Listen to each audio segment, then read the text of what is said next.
Mas nesse ano, diga nesse ano, Deus renovou uma promessa de restituição. E não é uma promessa daquilo que nós vamos restituir para Ele. Eu não tenho o que restituir a Deus, mas Deus ele tem aquilo que vai restituir para cada um de nós. Mas cada uma das promessas de Deus nessa era, nesse tempo, elas estão condicionadas à fé, a eu crer. Por isso é tão importante, eu coloquei essa canção, porque o povo acredita, o povo crê, mas o povo também precisa profetizar, precisa abrir a sua boca e declarar essa promessa. Restituirei 20 anos em 3 meses. Essa é uma promessa que deve despertar em nós uma esperança muito grande, muita expectativa de coisas grandes da parte de Deus. Eu queria lembrar 2 textos para vocês que eu usei na semana passada. 2 Coríntios capítulo 1, versículo 20 diz assim: pois quantas forem as promessas feitas por Deus, tantas quantas forem as promessas feitas por Deus, em Cristo nós temos o sim. Mas por isso, por meio dele quem? Do próprio Cristo, nós declaramos o amém.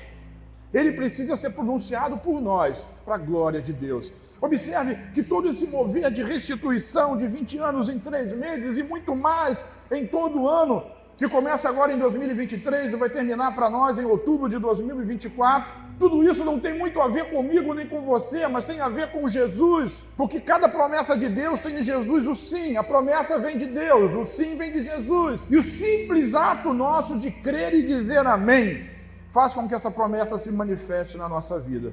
Porque é tudo por Ele, tudo vem dEle. Não é uma coisa que vem da nossa capacidade, mas vem sim da nossa fé, da nossa humildade de crer naquilo que o Senhor está falando, por mais difícil que possa parecer possível. Mas ainda Hebreus capítulo 10, versículo 23, diz assim: sem duvidar, repete. Sem duvidar, mantenhamos inabalável a confissão, diga inabalável. Sem duvidar, manter. Inabalável, manter, sem duvidar. Vamos trocar a ordem. Sem duvidar, inabalável, manter. Seja na ordem que for, não duvide, mantenha inabalável a confissão da nossa esperança. E o povo acreditou, o povo profetizou.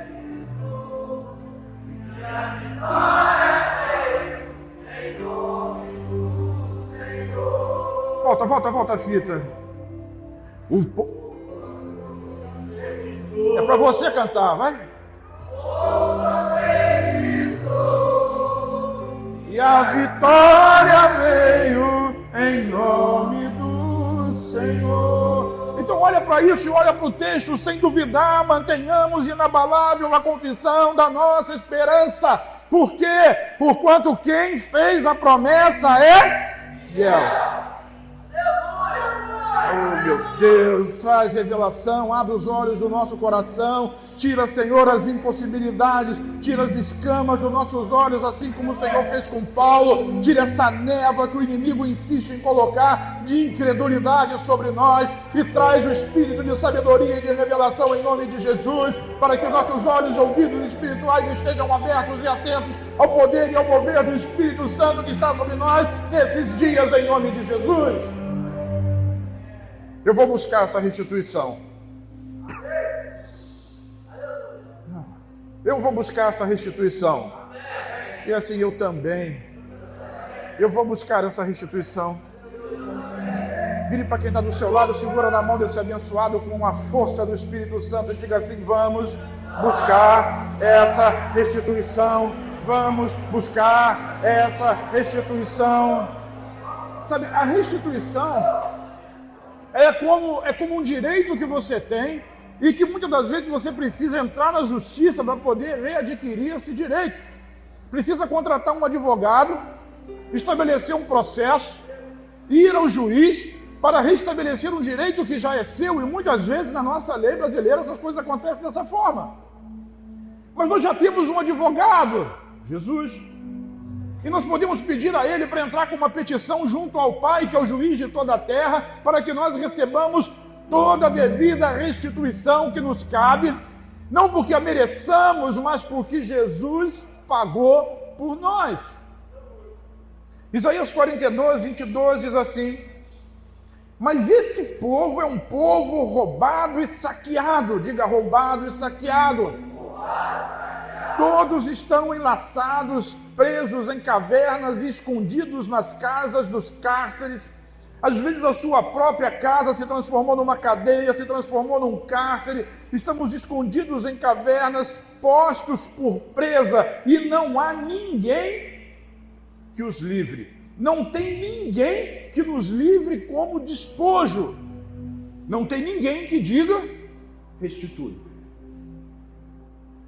Porque é preciso que esse clamor saia do povo, saia da igreja, e haja um clamor de restituição.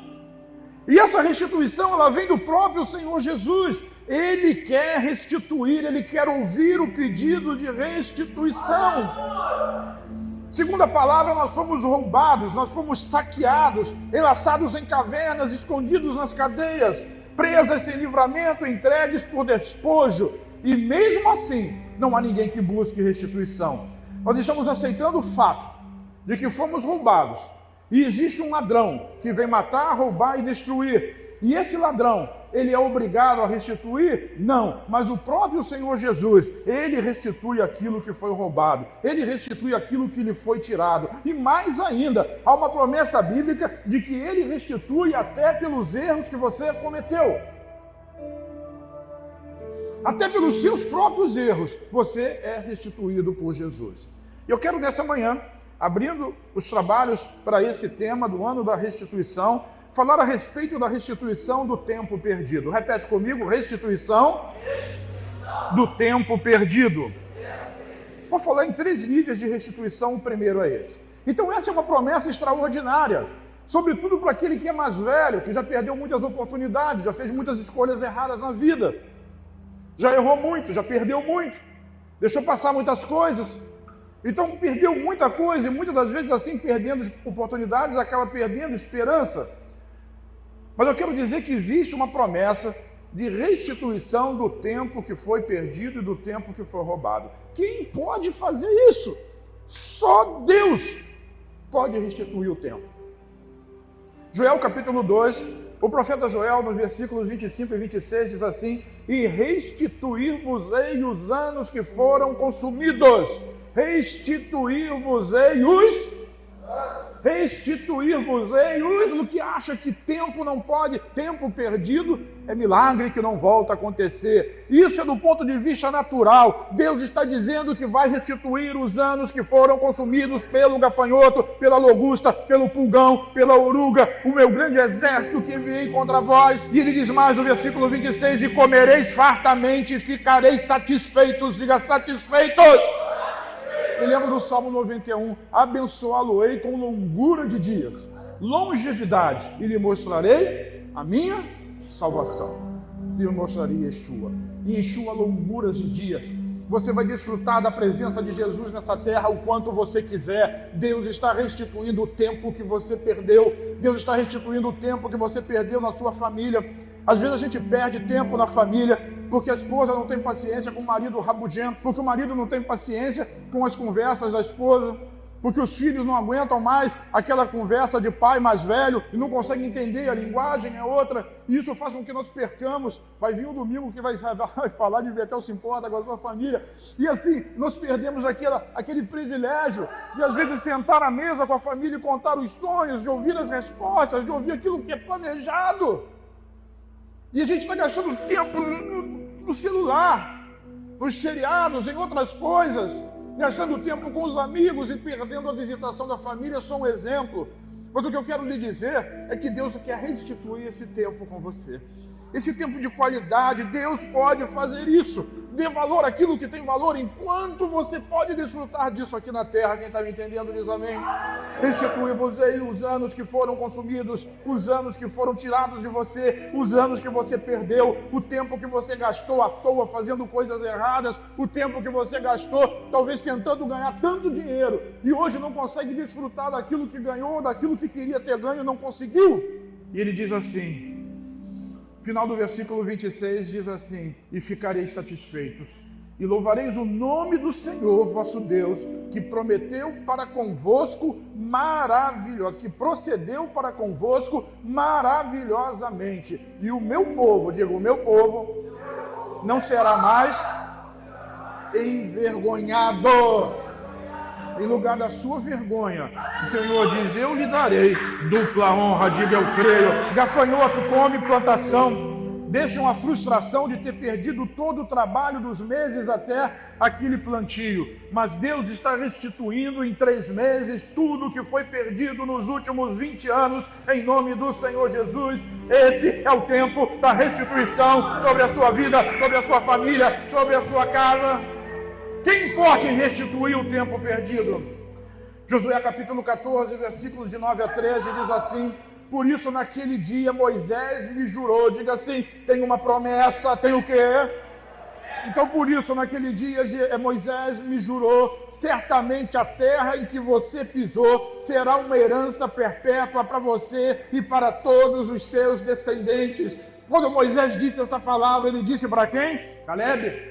E ele disse certamente, mas não foi Deus que falou, foi o homem de Deus que falou. E o homem de Deus, quando fala em nome do Espírito Santo, é Deus falando. Certamente a terra em que você pisou, porque Calebe entrou naquela terra junto com Josué, pisou naquela terra, disse assim o Senhor, será uma herança perpétua para você, diga para mim. Sabe, às vezes a gente não entra na terra, a gente não pisa na terra, a gente está enclausurado dentro de casa, nós não avançamos na direção da promessa que Deus tem para nós. Às vezes a gente fica esperando Deus nos arrastar para lá, mas Deus não vai te arrastar para lá, você precisa ir com as suas próprias pernas e pisar naquela terra. E todo lugar aonde pisar a planta do seu pé, olha para mim, Deus vai fazer com que essa terra seja a terra da sua promessa. Herança perpétua para você e para todos os seus descendentes. A tua atitude de fé vai determinar o futuro da tua família, da tua casa, dos seus descendentes, dos teus filhos físicos e dos teus filhos espirituais. Quando Jesus me levar dessa terra no arrebatamento, eu quero que todos vocês vão comigo, mas isso não depende de mim. E Jesus já fez a parte dele. Eu estou fazendo a minha. Você precisa fazer a sua. Que é só crer. É só amar Jesus mais do que as coisas desse mundo. Só isso. Ame a Jesus, deseje Jesus mais do que as coisas desse mundo. Mais do que dormir, mais do que comer. É por isso que faz jejum. Jejum não vai lhe conferir nenhuma graça. Mas você precisa amar Jesus mais do que a picanha, mais do que o seu café, mais do que o seu docinho. E às vezes Deus nos acorda de madrugada, e quando nós vamos orar, e essa madrugada de ontem, ou de anteontem, eu passei 1 hora inteira orando por doentes de câncer, porque a presença de Jesus é mais importante do que o sono. Levantou cansado, claro, fui trabalhar, irmão. A herança está lá esperando, mas se eu não for lá pegar ela, eu quero dizer para você que a graça te leva para o céu. Mas se você quer conquistar uma posição no reino, essa posição é feita com esforço. O esforço não é o esforço da sua força, é o esforço direcionado pelo Senhor. O que é isso? É baseado em uma promessa. Eu estou falando de tempo. Então Moisés diz a Josué, herança perpétua para você e para os seus descendentes, porquanto você foi inteiramente fiel ao Senhor, ao meu Deus. Pois bem, diz o versículo 10, o Senhor manteve-me vivo. Manteve-me como? Vivo. Diga vivo. E não é vivo e fraco, não é vivo e doente, não é vivo e pobre, é vivo e forte. Por que Calebe ficou vivo tanto tempo? Porque ele tinha uma promessa. E ele nunca perdeu a esperança. Interessante comparar quando você vai ler esse livro, que Deus chega para Josué e diz assim, Josué, você está velho. E Calebe diz assim, eu estou forte. Foram os dois que entraram. Deus disse, você está velho. A velhice está dentro da sua cabeça. Saciá-lo-ei com longevidade, é a promessa. Pois bem, o Senhor manteve-me vivo, diz Calebe, como prometeu. Porque quem fez a promessa é fiel. Nós vimos lá em Hebreus. E foi há 45... Quantos anos? 45 anos. E foi há 45 anos que ele disse isso a Moisés, quando Israel caminhava pelo deserto. Por isso aqui estou hoje. Onde estavam todos os companheiros de Calebe? Mortos. Aonde Calebe estava? No lugar certo, na hora certa, porque Deus estava restituindo o tempo que foi perdido. Calebe andou no deserto, irmão, 38 anos junto com aquele povo. Morria um, morria outro, morria outro, morria outro, morria um, morria outro. Toda a geração morreu. Só os menores de 20 anos continuaram vivos. E os menores de 20 anos, agora, 40 anos depois, quantos anos eles tinham? 60. Mas Caleb já tinha 85. Uma geração completa se perdeu pela incredulidade. Mas todos aqueles anos, aqueles 38 anos, que a gente entende que é 40, mas é 38, aqueles 38 anos que eles andaram peregrinando pelo deserto, não foi tempo perdido para Caleb, porque Deus restituiu o tempo perdido sobre a vida dele. E ele disse: eu estou vivo, eu estou forte, por isso aqui estou hoje com 85 anos de idade. Ainda estou tão forte como no dia em que Moisés me enviou. Tenho agora tanto vigor para ir à guerra como naquela época. Então, ele faz um pedido, diga restituição. Restituição, diz de novo, restituição. Cara, ele queria Hebron, que antigamente era Kiriat Arba. Arba era o último dos gigantes a ser destruído. Era um cara de 3 metros de altura, era a cidade dele. E Caleb, com 85 anos, disse: eu quero essa cidade. É minha promessa. E a gente está deixando a promessa para lá, por preguiça, por inércia, por falta de conhecimento, por falta de esperança. Falei semana passada ou semana retrasada, quando não é uma possibilidade. No exemplo daquela mulher Ciro-Fenícia. E a gente está deixando o filho morrer, o casamento acabar, a pobreza entrar pela porta, e está achando que isso é normal, e se faz de vítima, dizendo: é culpa do governo, é culpa da igreja, é culpa do pastor, é culpa da minha mulher, é culpa do meu marido, é culpa do sistema. Irmão, acorda! Deus quer restituir o tempo que você perdeu. Não aceite a derrota, não aceite a derrota. Não se culpe e nem culpe os outros, mas levanta em fé, enfrenta e recebe a restituição de Deus sobre a sua vida, em nome de Jesus. Essa palavra é sobre a sua vida. Caleb disse assim: dê-me, pois, a região montanhosa, que naquela ocasião o Senhor me prometeu, eu quero a minha promessa. Com 85 anos, eu quero a minha promessa. E ele não disse assim: Daniel, vai lá lutar no meu lugar, porque eu estou velho. Eu não falei para o Daniel lutar no meu lugar. Eu não disse: Tiago, levanta e vai lutar no meu lugar. Ele disse assim: eu estou forte, eu vou lá enfrentar o gigante. Ele tem 3 metros de altura e 30 anos. Isso é um problema dele. Vai passar vergonha, vai cair diante de um velhinho de 85, porque o Senhor é comigo, o Senhor é minha força. Ele é o meu escudo, Ele é o Senhor dos exércitos, Ele vai adiante de mim na minha batalha. Não aceite a derrota daquilo em que o Senhor prometeu vitória para você. E ele dizia assim: se o Senhor estiver comigo, eu os expulsarei de lá, como Ele prometeu. Então Josué abençoou Caleb, filho de Jefoné. Ele deu Hebron por herança. Vire para quem está ao seu lado e diga assim: não desista da sua herança.